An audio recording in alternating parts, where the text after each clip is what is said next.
What is up, bros? Josh here. In today's video, we are playing the Yamato, and first of all, Happy New Year's. And the reason we're playing this game, or showing you this game, is because this was the first game of the new year, and it was with the Yamato, with the Yamamoto captain, as well as the legendary module. Everyone always asks whenever I'm playing a tier 10 if I'm running legendary module, what kind of setup I'm kind of running. So, first of all, legendary module for the Yamato is, in my opinion, one of the best ones. Definitely worth getting, especially if you can combo it up with the Yamamoto captain. Of course, we get the benefits of Yamamoto if we get first blood in Kraken, which you'll actually get to see. And it takes away all the negatives of the legendary module. With all legendary modules, there are basically a trade-off from other modules. And so Yamamoto kind of nullifies that with the increased extra marksmanship. So this one is Yamamoto, Yamato with the legendary module. So of course, we'll get insane accuracy, and you can see it throughout the game. But the best part was this was the first game of 2019, so Happy New Year's to everybody, and hope your 2019 will be awesome, because we definitely started out with we set a pretty high bar with this Yamato game, and of course, we got to rock the Twitch Prime camo that we got a long time ago, which is always cool. Again, you can watch us live 6 days a week on twitch.tv/media. I'll put a link down below. You come check us out and come get your Twitch drops as well. Free stuff for basically just watching the game or watching us stream, and you get some free currency and some free credits and all that kind of stuff. So always a cool thing. And we got pretty lucky because our div mate was in a Minotaur and we went against a CV. So always good to bring an AA buddy when there is an enemy CV on the side. So kind of the breakdown of the team: 2 Yamatos on our side and Bismarck. They have a Monty, Yamato, and Monarch. So obviously I like having 2 Yamatos and a Bismarck over Montana, Yamato, Monarch. Now the Monarch could obviously be a bit more of an annoying ship, but actually I'll take the Bismarck over the Monarch. I feel like the Monarch is just kind of annoying, but with the CV, actually the Bismarck, can basically get one shot. So sorry about the jitteriness. That is going to be something that we get with the spotter plane.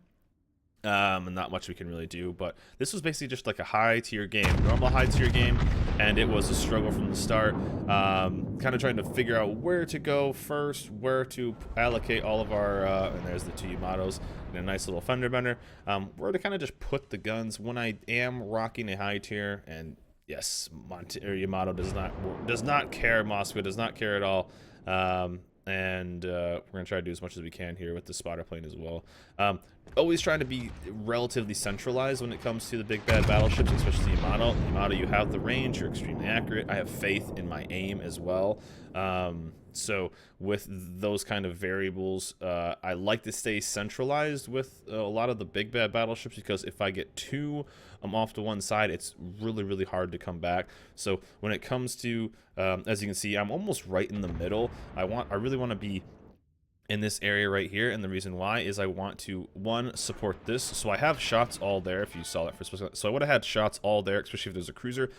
Basically, I'm trying to get into a spot where I can kill the cruisers that are in typical cruiser spots. So when breaking down a team, always what I do first of all is break down a team. So things we need to look for. We kind of have a enemy CV cheesy div. That's what I mean when it's kind of like an anchor div. A lot of people call them too, is when a lower tier CVs with a higher tier.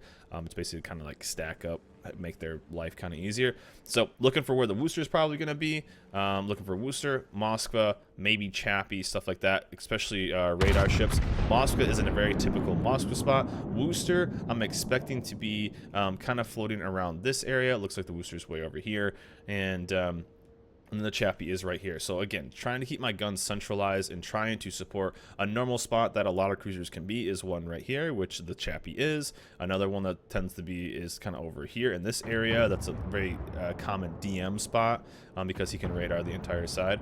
But I didn't want to flex all the way over here because I wouldn't have really had shots on this, and I didn't want to flex all the way over here because I wouldn't have had shots on that. So that's why I kind of kept a central area, and we kind of look at what we've lost first. So we've killed the Shima, which is amazing, but we've lost the DM and we've lost the Hiragumo. So down a tier 10 CV. Our Kabarovs doesn't want to live anymore. He wants to go back to port. He's played enough. It's already been 5 minutes, so he's extended his average lifespan by a couple minutes, so he doesn't want to play anymore. So we're going to go down pretty early, and so that basically means that we need to get into a situation where we can push on this side. If you look at the map breakdown, we have a lot of ships on the 4-5 line, so they're going to be able to get good cross shots, and me, Yamato, and a Minotaur will be able to kind of beat down beat down on a side by ourselves. The downside is the Hindenburg, which is just a fantastic farmer and very, very accurate as well. I'm kind of giving my Minotaur the Monarch to farm down. I'm trying to angle so he doesn't hit me with AP. And I need to, one, put damage in on this Hindenburg when I can, especially when he's close, and kind of push him away.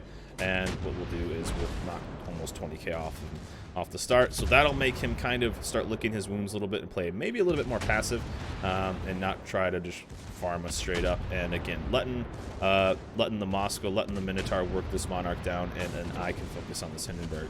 But we need to get those HE slingers, those HE farmers, the Chappie, and the, again, as you can see, the kill feed is basically only our chips. We're going to change that right now. Thank you, Legendary Mod. So there's first dev strike of the day. CV is coming in and helping us out a little bit. And so there's some salty in-game chat. But hey, it's New Year's Eve. Well, it was, I think, at this time. It may even be past it. So bringing in the new year with some fun in-game chat by people who got murdered. And they're apparently mad at our team for trying to win the game. But anyways, still going to keep damage up on the Hindenburg. Really trying to focus that. As you saw, I only put one salvo into the Monarch. The main reason being is the Monarch was shooting HE. And the so didn't really have to worry about that too much, and we had two cruisers that could kind of work on him. So really important on spreading your damage out and focusing. And as you can see with how much damage I've done, the Hindenburg is already relatively low. Low for Hindenburg terms, because he can kind of do that. But now we're looking for the farm, baby. We're looking for a good broadside. We got kind of robbed on that dispersion, man. If we would have had some good legendary mod dispersion right there, we could have, I don't know, maybe even dev struck that Yamato. If we would have got the dispersion we had on the Chappie on that guy, he may have gone back to port right there. But again, prioritizing ships is always the important thing. Radar cruisers, getting cruisers off the match. Yes, the Yamato is very, very scary, but we have to focus on ships. Obviously, the CV and this guy are kind of running kind of a cheese div, so they're obviously kind of know what they're doing, so we really need to kind of focus on these guys. But what we'll do is, hey, you're going to cheese it. We're going to kind of take you out of the game at least. So down goes the Wooster, and just like that, a nice little hat trick already. And then we have this good little farming session. We have a good distraction cruiser in the St. Louis. We have a Moscow over on the left side, which is amazing. We have a smoke from a Minotaur. Our Minotaur is just farming. And what do we have? We have two battleships and a Hindenburg. Hindenburg has stopped firing because he doesn't really have any good targets. And this Montana is sitting broadside. So not the best little setup right here because we don't have any spots, which is kind of a bummer. And really the shots on the Yamato are kind of I would say kind of a waste. And again, we have to worry about these destroyers as well. But that's let our side on the south side kind of come back a little bit. So as you see, they have a Kagero versus a Cleveland and a Yamato and our CV, which is good. Down goes our Cleveland though, but it's still Yamato versus those guys, and you should have spots. Luckily, they're high tier. Both their high tier battleships are top side, so that will give our Yamato a chance to get some kills. And we'll farm a broadside sailing Yamato. That's sailing backwards, and that's no big deal right there. That means right there is we are going to be spotted by the DD. So the DD is going to be north side, and that's not something we want to really be. You know, we don't want to happen. Our minnow going out and getting some spots. Basically, the minnow was kind of one of the best ships we could have had in our div, but the reason why I knew that the DD was close was because we were getting spot when we were fired. Actually, I guess the other Yamato could have just been in that spot. So I know that this Yamato is actually pretty decent, so I can't just give him, can't just show him the cheek basically, which is which is right on that side. If you've ever played the Yamato, it's about right here because of how the Citadel protection is shaped. If you can hit that, you'll just hit Citadels all day, and you'll see us kind of go at it. But again, not prioritizing the angled in Yamato, who's using his armor relatively correctly. I'm using my shots on this broadside battleship because that is getting us, which we are behind in right now, by just one ship. And I think probably health overall, we're doing okay. But that is giving us a chance to kind of bring it back and get that health back just in a few salvos. We've been able to get what 60,000 damage done on this Montana because he's given us that broadside. So even though the Yamato is so much closer to us, that Montana we cannot pass up that broadside. So even when one of the main things I harp in this game is that and we're a little farther back on this, but I think we still get some decent damage, is target selection. Target selection is a huge and probably one of the biggest things that separates a good player from a bad player.